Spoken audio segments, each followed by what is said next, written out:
بعض مفکرین آپ نے ذکر کیا، ہم یہ دیکھتے ہیں کہ علامہ محمد اقبال علیہ رحمہ اپنے خطبات میں خود وحی کے بارے میں لوگوں کو بتانے کے لیے، اس لیے کہ دنیا کے اندر جب بھی آپ کسی کو سمجھانا چاہتے ہیں تو کوئی کامن پوائنٹ آف ریفرنس تلاش کرتے ہیں، اس کو انہی چیزوں کے ساتھ تشبیہ دے کے، جس طرح ایک شاعر کے اوپر الہام ہوتا ہے، ایک شاعر جو ہے وہ ماورا سے کچھ چیزوں کو اخذ کر کے تخیل میں پیدا کر کے دنیا تک پہنچا دیتا ہے، اس سے مماثل قرار دے کے چیز قرار دیتے ہیں، تو کیا اس بارے میں بھی نقطہ ہے؟ میں نے عرض کر دیا کہ میں اس کو صحیح نہیں سمجھتا. میرے خیال میں ان کے درمیان کوئی باہمی ربط بھی نہیں ہے، اور اللہ تعالیٰ نے یہ طریقہ اختیار بھی نہیں کیا.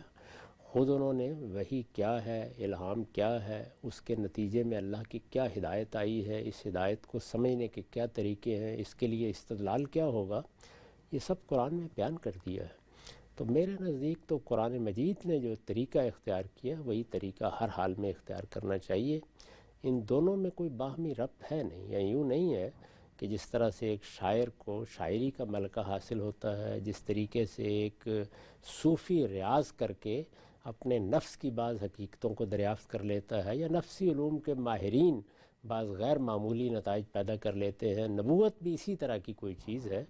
یہ دونوں چیزیں بالکل الگ الگ ہیں. جب الگ الگ ہیں تو ان میں سے ایک سے دوسرے پر استدلال بھی نہیں کیا جا سکتا. ٹھیک نقطہ آپ نے واضح کیا. اچھا ہم صاحب، جو پہلا سوال میں نے آپ کی خدمت میں رکھا تھا کہ دنیا کے اندر ایک بڑا طبقہ اس وقت موجود ہے جو صرف حقیقت کو ظاہر میں دیکھ کر ماننے پر اصرار کرتا ہے، تو ان سے مکالمہ کرتے ہوئے یہ تو ہم کہہ سکتے ہیں نا کہ دنیا میں دیکھو تم بھی مانتے ہو کہ ایسے حقائق بھی ہیں جو غیر مرئی ہیں، نظر نہیں آتے، اور یہ پوری کی پوری ایک روایت ہے، چاہے وہ صوفیاء کی ہو یا مسٹک ریلیجنس کی، کہ وہاں پر نفسی علوم پر بھی بات کی جاتی ہے. اس کا مطلب یہ ہے کہ کچھ نہ کچھ مادے سے ماورا چیزیں موجود ہیں، اگرچہ دنیا ہی میں ہوں، تو ان کو اس پوائنٹ آف ریفرنس کامن پہ تو لایا جا سکتا ہے نا اس کے ذریعے. یعنی آپ یہ کر سکتے ہیں کہ خود مادی چیزوں میں بہت سی چیزیں ہیں کہ جن کا ہم اس طرح مشاہدہ نہیں کرتے، اور میرے نزدیک علم کی دنیا میں یہ نہیں کہا جاتا.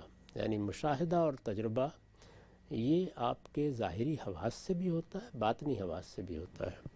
اگر اس طرح کا کوئی مشاہدہ اور تجربہ لوگوں کو ہو رہا ہے اور نفسی علوم کی کوئی غیر معمولی چیز سامنے آ رہی ہے، تو اس کو بھی استدلال کے طور پر اسی وقت پیش کریں گے جب لوگ اس کا تجربہ کر سکیں، جب وہ سائنس بنے، یا وہ سائنس بن جائے. یہ ابھی تک نہیں بنا، ابھی تک اس طرح نہیں ہوا. تو زیادہ سے زیادہ آپ یہ کر سکتے ہیں کہ ایک مثال کے طور پر بیان کر دیں کہ جس طریقے سے یہ علوم ہے، ضروری نہیں کہ ان علوم کو ہم سمجھ سکیں. اور بعض موقعوں کے اوپر جس طرح ایک سائنسدان لیبارٹری میں چیزوں کی تنقیح کرتا ہے، اس طرح ان کی تنقیح بھی نہیں ہو سکتی. ان کے جاننے کے ذرائع بھی الگ الگ ہیں، لیکن وہ ذرائع کیا فی الواقع ہیں؟ یعنی جب آپ استدلال کی بنیاد قائم کریں گے تو استدلال کی بنیاد تو محض آپ کے کہہ دینے سے قائم نہیں ہو جاتی. اس شخص کے لیے اس کو مشاہدہ بننا چاہیے، اس کے لیے اس کو تجربہ بننا چاہیے.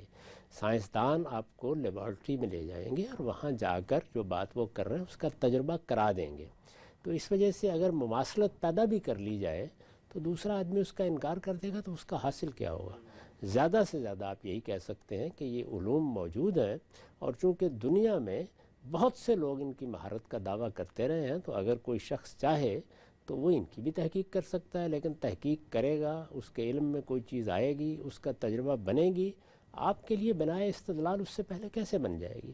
تو جو چیز بنائے استدلال نہیں بن سکتی، اس سے اگر مماثل بھی کسی چیز کو قرار دیا جائے گا تو کون مانے گا اس کو؟ بالکل نقطہ واضح ہو گیا. اچھا ہم سب یہ بیان کیجئے گا کہ ہم دیکھتے ہیں انسان نے دنیا میں غور و فکر کیا تو اس کے نتیجے میں مادے کے اندر جو قوانین کار فرما ہیں اس تک پہنچنے میں اس کو کامیابی حاصل ہو گئی، اور اب وہ علم اور عقل کے مسلمات بن چکے ہیں. ہم جانتے ہیں پانی نشیب میں سطح ہموار رکھتا ہے. نفسی علوم میں یہ معاملہ کیوں نہیں ہوا؟ اس لیے کہ ہم یہ دیکھتے ہیں کہ انسان کا بہت لمبے عرصے سے اس باب میں اشتغال ہے، اور شروع سے صدیوں سے ہزاروں سال ہو گئے اب تو لوگ ان میں مہارت پیدا کر رہے ہیں. سائنس کیوں نہیں بن سکا؟ کیوں نہیں اس کے قوانین دریافت ہو سکے؟ اس کی بڑی وجہ یہ ہے کہ اس میں نفس انسانی کے ساتھ رابطہ پیدا کیا جاتا ہے، اور اس کے رابطہ پیدا کرنے کے جو طریقے اب تک ایجاد کیے گئے ہیں وہ سب کے سب طریقے شخصی ہیں. یعنی وہ کوئی ایسی مادی چیز نہیں ہے کہ آپ نے ایک ٹیسٹ ٹیوب میں ان کو دکھانا ہے. اس میں جو کچھ ہونا ہے وہ خود آپ کے ساتھ ہونا ہے. بہت اہم بات. تو اس وجہ سے یہ اس طرح کی سائنس تو نہیں بن سکا، لیکن اس بات کا پورا امکان ہے کہ لوگ اس کی جانب متوجہ ہوں، ان علوم کو بھی سائنسی طریقے سے انالائز کریں، ان کا تجزیہ کریں، اور کوئی ایسے طریقے دریافت کر لیں کہ ان کی بھی تعلیم تدریس کی جا سکے. ابھی تک تو ایسا نہیں ہوا، اور جب ایسا نہیں ہوا تو ان کو بنا استدلال بھی نہیں بنایا جا سکتا. زیادہ سے زیادہ آپ لوگوں کو توجہ دلا سکتے ہیں کہ یہ علوم بھی ہیں، اور ان علوم کی بھی بعض شہادتیں ہم کو پرانی تاریخ میں ملتی ہیں. آج کے زمانے میں بھی بعض ماہرین یہ کہتے ہیں کہ ہمارے پاس اس طرح کا کوئی علم موجود ہے. خود ہمارے ہاں صوفیاء کے حلقے میں اس طرح کے علوم کا بہت ذکر ہوتا ہے. بعض لوگ اس زمانے میں اپنے تجربات بھی بیان کرتے ہیں، اور مجھے معلوم ہے کہ ایسے تجربات بعض لوگوں کو ہمارے زمانے میں بھی ہوئے ہیں جن کی کوئی توجیہ نہیں کی جا سکتی. تو یہ اصل میں اس طرح کا تجربہ نہ بنے ہیں، نہ میرا خیال ہے کہ ابھی بن سکتے ہیں جس طرح کا تجربہ سائنسی علوم بن جاتے ہیں.